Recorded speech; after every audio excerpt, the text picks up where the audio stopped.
विषय है बीते दिनों में जब हम लोग सीख रहे थे आत्मिक युद्ध के विषय में। आत्मिक युद्ध और उस आत्मिक युद्ध को लड़ने के लिए हमें किस तरीके से अपने आप को तैयार करना है, और उसके बाद आता है कि हमें कुछ चीजें ऐसी हैं जो परमेश्वर के वचन के अनुसार एक सैनिक को अपने पास रखना बहुत जरूरी है। तो आज हम एक टोप के विषय में बातचीत करेंगे। टोप जो आपका कैप होता है, सर के ऊपर कैप रखा जाता है, उसके विषय में आज हमारी बातचीत होगी। इफिसियों की किताब 6 अध्याय उसके 17 पद को हम पढ़ेंगे। इफिसियों 6 उसका 17 पद। कोई भी एक जन,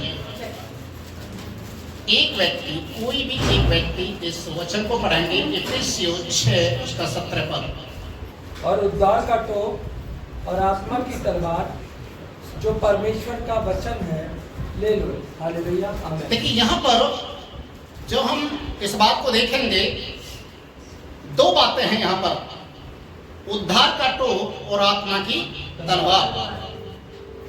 तो उद्धार के टोप से हम क्या समझते हैं, क्या है ये? आपको मालूम है कि जो उद्धार, जिसे सैल्वेशन बोला जाता है, सैल्वेशन ये हमारे कर्मों के अनुसार नहीं है, हमारे धर्म के कामों के अनुसार नहीं है।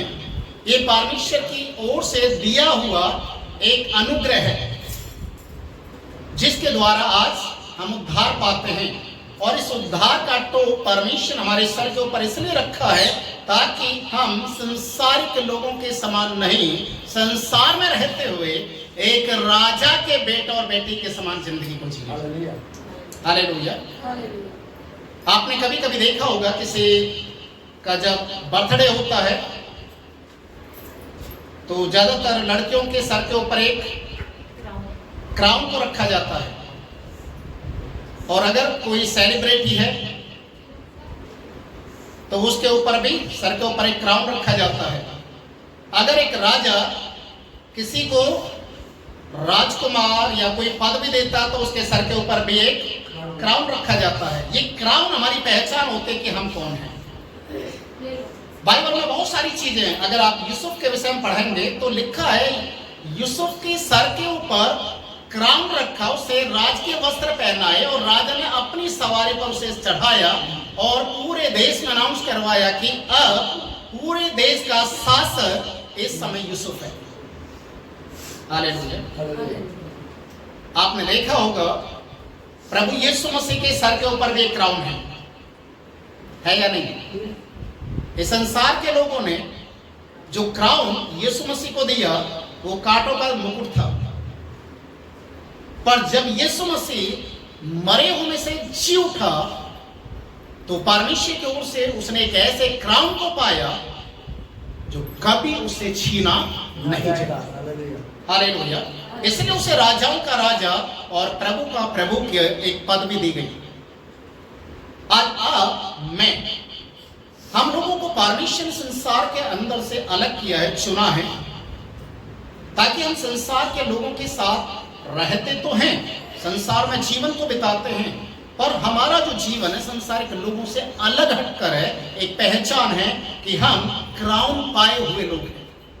हमारे सर के ऊपर एक मुकुट है जिसे बोला जाता है उद्धार का मुकुट। आपके सामने बहुत बार समझौता करने के लिए समय आएगा, बहुत बार ऐसे परिस्थिति आपके सामने आएगी कि आप अपने उद्धार के साथ संसारिक लोगों के साथ समझौता करें। और अजीजों, इस बात को आपको जानना है, समझना है कि आप समझौता किसी के साथ ना करें, क्योंकि आप छुड़ाए हुए, अलग किए हुए लोग हैं। हालेलुया। आपने शायद देखा होगा 2 कुरिन्थियों उसके 6 अध्याय में लिखा हुआ है, आज विश्वासी लोग गैर विश्वासी लोगों के साथ रिश्ते को बना रहे हैं, है ना? विश्वासी लोग गैर विश्वासी के साथ रिश्ते को बना रहे हैं। उसके 14 पद से आप पढ़ेंगे, 6 का 14 से, तो वहां पर लिखा विश्वासियों का अविश्वासियों के साथ कोई भी रिश्ता नहीं है, ज्योति का अंधकार के साथ कोई भी रिश्ता नहीं है। बलिदान का बलिहार के साथ या मूर्ति पूजा का ईश्वर के साथ कोई संबंध नहीं है, तो फिर हम कैसे समझौता कर सकते हैं? परमेश्वर ने अलग किया है। मैं अभी जस्ट यहाँ बैठे बैठे अचानक मेरे दिमाग में एक पिक्चर आ रहा था सिमसोन का, जो न्यायों की किताब उसके 16वें अध्याय में लिखा है, सिमसोन जो इस दुनिया के अंदर सबसे ज्यादा ताकतवर व्यक्ति है, सबसे ज्यादा, जन्म से ही मां के गर्भ से ही वो नाजिर के रूप में तैयार किया गया कि परमेश्वर की सामर्थ इसके ऊपर उतरेगी और ये 10 हाथियों के बल से भी ज्यादा ताकत रखे। और उसके ताकत के बारे में देख सकते हैं बाइबल में, न्यायों की किताब को जब पढ़ेंगे। पर परमेश्वर ने इसे नाजिर होने के लिए अलग किया, अपना अभिषेक दिया। अगर बोला जाए तो उसके सर के ऊपर एक सैल्वेशन का एक मुकुट रख दिया कि ये मेरा है। अरे सिमसोन ने क्या किया? एक व्यभिचार करने वाली स्त्री वैश्या के साथ रिश्ता बनाया और अपना जो मुकुट को उसके पैरों के ऊपर सर रखकर लेट गया और अपना अभिषेक दे दिया। Hallelujah, hallelujah, hallelujah. परमेश्वर के वचन में लिखा है, जिस व्यक्ति को प्रभु ने इतना ताकतवर बनाया, वो एक स्त्री के बहकावे में आकर, एक स्त्री के चिकनी चुपड़ी बातों में आकर अपने उस उद्धार के मुकुट का रहस्य बता दिया। और उसके बाद उसका परिणाम क्या निकला, आप वहीं पर पढ़ सकते हैं। 16वें अध्याय उसके 21 पद में लिखा है, लोगों ने आकर उसको पकड़ा, वो उसके वश में आ गया और सबसे पहले फलिस्ती लोगों ने उसकी आंखों को फोड़ दिया, दोनों आंखों को फोड़ दिया, वो अंधा हो गया। और उसके बाद उससे वो कार्य करवाए गए, उसके साथ मजाक किया गया, उसको लोगों ने मजाक और ठट्ठों में उड़ाना सीखा। परमेश्वर का अभिषेक हो गया। एक जगह और हम ऐसा ही एक व्यक्ति के विषय में पढ़ते हैं जिसने समझौता करने के लिए बिल्कुल मना कर दिया। पहला राजा की किताब उसका 21 अध्याय पढ़ेंगे तो वहां पर लिखा है, एक राजा है उस समय का आहाब, और उसी राजा के नगर के अंदर एक व्यक्ति है नाबोत, जो बिल्कुल गरीब एक परिवार से संबंध रखने वाला है। पर राजा आहाब के जो राजमहल के जस्ट सामने ही एक अंगूर की बारी है, एक बगीचा है जो नाबोत का है। और हमेशा राजा क्या करता था, जब कभी भी उस अपने महल से निकलता और उसकी नजर सीधा नाबोत के बगीचे पर अंगूर की बारी पर पड़ते और उसके मन के अंदर एक इच्छा जागती, क्यों ना ये अंगूर की बारी मेरी हो जाए। तो उसने एक दिन कोशिश किया नाबोत से बातचीत करे, और नाबोत के पास गया और जाकर बोलने लगा, मैं चाहता हूं कि ये तेरी जो बारी है इसे आप मुझे दे दें, इसके बदले में आप दूसरी ले सकते हो, मैं आपको पैसे भी दे सकता हूं, दूसरी बारी भी दे सकता हूं, पर ये मुझे चाहिए। पर देखिए नाबोत ने क्या बोला मालूम है, कि मेरे स्वामी, मेरे राजा, ये मेरी पुरखाओं की निशानी है, मैं इसको नहीं दूंगा। आप इसके बदले में कुछ और भी ले सकते हो, पर इसको मैं नहीं दूंगा। और जब राजा आहाब अपने महल में गया, उसने अपनी पत्नी इजेबेल से जब ये सारी बातें कह सुनाई, तो उसने क्या किया, नाबोत को मरवाने के लिए उसने षड्यंत्र रचा और मरवा कर उसकी बारी का मालिक राजा आहाब बन गया। और अपने जीते जी उसने अपने उस बारी को, मतलब उस उद्धार को, उस जो उसका था सैल्वेशन, उसको नहीं दिया, कंप्रोमाइज नहीं किया। आज बहुत सारे लोग कर जाते हैं। उद्धार का मुकुट परमेश्वर ने हमें दिया है। ये उद्धार आपके मस्तिष्क को ऊंचा करता है। हालेलुया। जब आप संसार में देखते हैं कभी आपने देखा जो वीआईपी लोग होते हैं, वीआईपी या वीवीआईपी, उनके बच्चे कभी झुग्गी झोंपड़ी में खेलते हुए, कूदते हुए, नाली में, कीचड़ में खेलते हुए उनके बच्चों को देखा है? कभी नहीं देखा। क्यों? क्योंकि वो वीआईपी है। उनका बाप बहुत पैसे वाला अमीर है, वो साधारण बच्चों के साथ नहीं खेलेंगे, गली मोहल्ले के बच्चों के साथ, लूट खसोट करने वाले, चोरी करने, नशा करने वाले बच्चों के साथ नहीं रहेंगे। वो अलग अपने स्टैंडर्ड को अलग बना के रखते हैं। तो परमेश्वर के लोग क्यों ना अपने स्टैंडर्ड को अलग बनाए, है ना? क्यों ना परमेश्वर के लोग अपने आप को परमेश्वर के पुत्र और पुत्री के रूप में अपने आप को तैयार करें। ये जो उद्धार है, ये जो सैल्वेशन है, ये जो मुकुट आपके सर के ऊपर रखा है, ये झुकना नहीं चाहिए। और जिस राजा ने अपने सर को झुका दिया, मतलब उसका मुकुट सर से नीचे गिर गया। हालेलुया। परमेश्वर के वचन में यशायाह की किताब उसका 59 अध्याय उसका 17 पद आप पढ़ेंगे तो वहां पर लिखा हुआ है, उसने धर्म की झीलम की नाई पहन लिया और उसके सिर पर उद्धार का टोप रखा गया। उसने पलटा लेने का वस्त्र धारण किया और जलजलाहट को बागे के समान पहन लिया। सिर के ऊपर उद्धार का टोप, ये जो टोप है, ये जो वस्त्र परमेश्वर हमें देता है, ये राज के वस्त्र हैं। बाइबल में लिखा हम कोई साधारण लोग नहीं है, हम परमेश्वर के घराने के राजकीय बेटा और बेटी बन चुके हैं। परमेश्वर ने हमें तैयार किया है। इसलिए जब हम संसार में रहते हैं तो हमारा जो उद्धार है, इसके साथ कभी भी कोई भी कंप्रोमाइज करने वाली जब बातें आती हैं तो आप कभी भी ना करें, क्योंकि ये आपको परमेश्वर की ओर से दान में मिला हुआ एक अनुग्रह है। हालेलुया। पहला थिस्सलुनीक की किताब उसका 5 के 8 पद को आप पढ़ेंगे। पहला थिस्सलुनीकियों 5 का 8, वहां पर लिखा है, हम तो दिन के हैं, विश्वास और प्रेम की झीलम पहनकर और उद्धार की आशा का टोप पहनकर सावधान रहें। हालेलुया। उद्धार की आशा का टोप। अब देखिए, एक जगह टोप, एक जगह उद्धार का टोप, अब यहां पर क्या है? आशा की उद्धार का टोप। एक दिन यीशु मसीह जब आएगा, प्रभु यीशु मसीह जब आएगा, तोरी फूकी जाएगी। जब तोरी फूकी जाएगी तो कलीसिया क्या होगा? क्या होगा? बदल जाएगा, रूपांतरित हो जाएगा और परमेश्वर के साथ बादलों पर कलीसिया उठाई जाएगी। हालेलुया।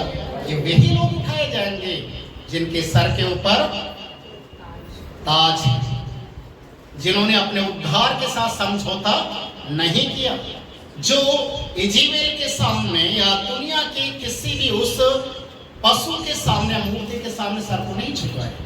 ये वे लोग हैं जो परमेश्वर के साथ बादलों पर उठा लिए जाएंगे। और आगे परमेश्वर के वचन में लिखा है, जब आप जकरिया की किताब पढ़ेंगे उसके 3 अध्याय, वहां पर यहोशू के विषय में एक सीन दिया गया है। जब यहोशू परमेश्वर के सामने खड़ा किया गया, जब उसके पहले पद से आप पढ़ेंगे 5वें पद तक, जकरिया 3 का 1 से 5 तक, तो वहां पर लिखा है, शैतान भी सामने खड़ा हो गया और यहोशू के ऊपर उंगली उठाना शुरू किया, दोष लगाना शुरू किया। और वहां पर लिखा है, परमेश्वर के दूत ने यहोशू के वस्त्रों को बदला और उसके सर के ऊपर क्या किया? क्या लिखा वहां पर? एक पगड़ी को बांधा, पुराने वस्त्रों को उतार दिया, नए वस्त्र पहनाए, पगड़ी बांधा और कहा, देख अधर्म दूर हो गया है। और वहां पर शैतान को भुड़का और शैतान वहां से चला गया। हालेलुया। परमेश्वर आपके मस्तिष्क को नीचा नहीं करने देता, व्यवस्था विवरण उसके 28 अध्याय को आप पढ़ेंगे तो वहां पर उसके 28 के 14 पद में लिखा है, उसने हमें पूंछ नहीं सर ठहराया। हालेलुया। पूंछ नहीं सर ठहराया, ताकि सर के ऊपर परमेश्वर का उद्धार का मुकुट। हालेलुया। इसीलिए जब हम परमेश्वर के वचन के अनुसार हम देखते हैं तो हमें अपने आप को तैयार करना और मसीह के स्वभाव में अपने आप को लेकर चलना है, क्योंकि हम संसारिक नहीं हैं, हम आत्मिक हैं, हम परमेश्वर के राज्य के घराने के संतान हैं। इसलिए हमें संसार के सदृश नहीं बनना, बल्कि परमेश्वर के सदृश बनना है। जब आप रोमियो की किताब 8 अध्याय उसका पहला पद आप पढ़ेंगे और 12 अध्याय का पहला दूसरा पद आप पढ़ेंगे तो वहां पर उन सारी चीजों का जिक्र है कि आपका जीवन परमेश्वर के लिए ग्रहण योग्य होना चाहिए। परमेश्वर जिसे पसंद करता हो ऐसा जीवन होना चाहिए। और बाइबल में लिखा है इफिसियों की किताब उसके 4 अध्याय के 23 पद में कि मसीह के स्वभाव में अपने आप को बदलते हुए जाना है। संसारिक चीजें तो हमारे जीवन में आती और जाती हैं, संसारिक लोग हमारे सामने आते हैं और जाते हैं, परिस्थिति आते हैं और बदल जाती है, सब कुछ हो जाता है। पर याद रखिए परमेश्वर का वचन जैसा का तैसा बना रहता है और परमेश्वर ने जो वादा किया है उस वायदे को पूरा करने में सक्षम है। हालेलुया। तो इसलिए परमेश्वर के उद्धार को हम निरंतर, जैसे परमेश्वर का दास कहता है कि मैं ऊंचे स्वर से प्रभु की महिमा करूंगा, उसके नाम को जय जयकार करते हुए उसके आंगनों में प्रवेश करूंगा। ये क्यों है? अपने सिर को ऊंचा कर, अपनी आवाज को ऊंचा कर, ऊंचे स्वर से गाओ, क्योंकि हमारा प्रभु इसके योग्य है। हालेलुया। इसलिए निरंतर हमें क्या करना है? परमेश्वर के साथ साथ अपने रिश्ते को बनाकर हमें इस तरीके के जीवन को जीना है कि हमारा जो उद्धार, हमारा जो सर है वो किसी के सामने ना झुके। अंत में एक उदाहरण आपको दूंगा। दानियल की किताब उसके 3 अध्याय में 3 जवानों का जिक्र है। दानियल की किताब 3 अध्याय, 3 जवान सदरक, मेशक, अबेदनगो, इनके सामने एक चुनौती थी। और चुनौती कैसी थी? सामने मृत्यु है। अगर परमेश्वर का इनकार करते हैं तो इधर इनके लिए जीवन है, इनकार नहीं करते हैं तो सामने मृत्यु है। तो इन तीनों जवानों ने क्या चुन लिया? मृत्यु को चुन लिया। हम अपने सर को तेरी खड़ी कराई हुई मूरत के सामने नहीं झुकने देंगे। मतलब ये उद्धार का टोक प्रभु ने जो दिया, इसे हम तेरी मूरत के सामने नहीं झुकाएंगे। हमें आग के भट्टे में जाना मंजूर है, हमें मरना मंजूर है। यदि हमारे परमेश्वर ने हमारे लिए यही अंतिम ठहराया है तो हम इस तरीके से जाने के लिए तैयार हैं, पर तेरी मूरत के सामने नहीं झुकेंगे। फिर भी उनका जो कॉन्फिडेंस इतना जबरदस्त था, वो राजा को बोल रहे हैं, फिर भी हे राजा याद रख, हमारा परमेश्वर आग के भट्टे के अंदर से भी हमें बचा सकता है, पर हमारा सर नहीं झुकेगा। हालेलुया। उनको आग के भट्टे के अंदर डाल दिया गया। डालने वाले जलकर झुलस कर मर गए। पर जब देखा गया कि 3 लोगों को हमने आग के भट्टे के अंदर डाला है, अभी कितने हैं आग के भट्टे में? 4। ये चौथा कौन है? स्वयं परमेश्वर। हालेलुया। लिखा है परमेश्वर के पुत्र के सदृश, मतलब यीशु मसीह आ गया। देखिए, वो आपके सर को झुकने नहीं देगी। आपको अपने उद्धार को बनाए रखना है। समझौता करने के लिए बहुत बार आपके जीवन में आएगा, पर आपको समझौता नहीं करना परमेश्वर के वचन के अनुसार, चाहे कुछ भी हो जाए। कई बार तो परिस्थिति यहां तक आ सकती है, जब आप प्रकाशित वाक्य की ओर जाएंगे तो बहुत सारी चीजें हैं जो कभी मौका मिलेगा मैं बताऊंगा। गर्दन काटने के समय तक, मृत्यु के समय तक आपको अपने उद्धार को बनाए रखना है। जो अंतिम समय तक विश्वासियों का रहेगा, उद्धार उसी का। हालेलुया। इसलिए इस उद्धार के टोप को झुकने ना दें। हम राजाओं के राजा, प्रभु के बच्चे हैं। इसलिए हमारे सर के ऊपर जो ताज प्रभु ने रखा है, हम उस ताज को लेकर चलते रहेंगे और एक दिन आसमानी बादशाहत में परमेश्वर के साथ उस ताज को हम लेने के लिए भी जाने वाले हैं। हालेलुया। आइए